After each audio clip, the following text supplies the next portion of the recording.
тиімділігі мен құрастыру жолдары. Блум таксономиясы бойынша білу, түсіну, қолдану, талдау, жинақтау, бағалауды әр деңгейлік тапсырма, әр деңгейге бөлу. Яғни, бірінші деңгейлік тапсырма, одан кейін орта деңгейлі, жоғары деңгейлік тапсырма деп құрастыруымызға болады. Яғни, білу және түсіну деңгейі, қолдану, жоғары деңгей дағдылары.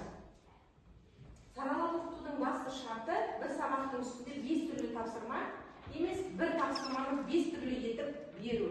Ол барлық сыныпқа ортақ, бірдей, тапсырманы ақпаратты қабылдау қабілетіне қарай бейімдеп беру.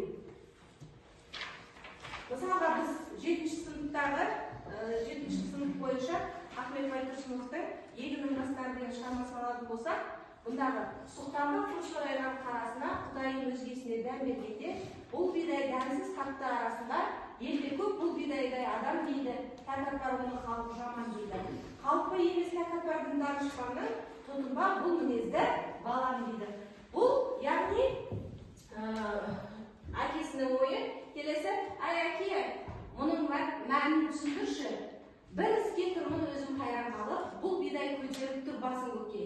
Қарайды шекірейіп көкке, өзіне өзгелерді теңгермейді. Соншама бұл бидайдың дәмі көппедеп, баланың, яғни әкесіне сұрақ қоюы. Енді жалпы осы сабақтың мақсаты кейіпкерлер портретінің іс-әрекеті арқылы образын ашады. Тапсырманы қалай беруге болады деген сұрақ туындайды. Ол жерде мысалы өлеңдегі кейіпкерлерді сипаттап, іс-әрекеті арқылы мінезіне баға беріңіздер. Келесі, бұл жерде А және В, С деңгейлері бар.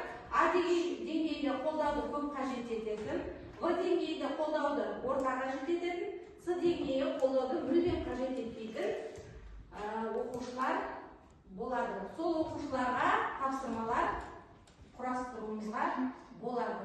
Келесі, сабақтың мақсатына сәйкес саралау тапсырмаларын дайындаймыз.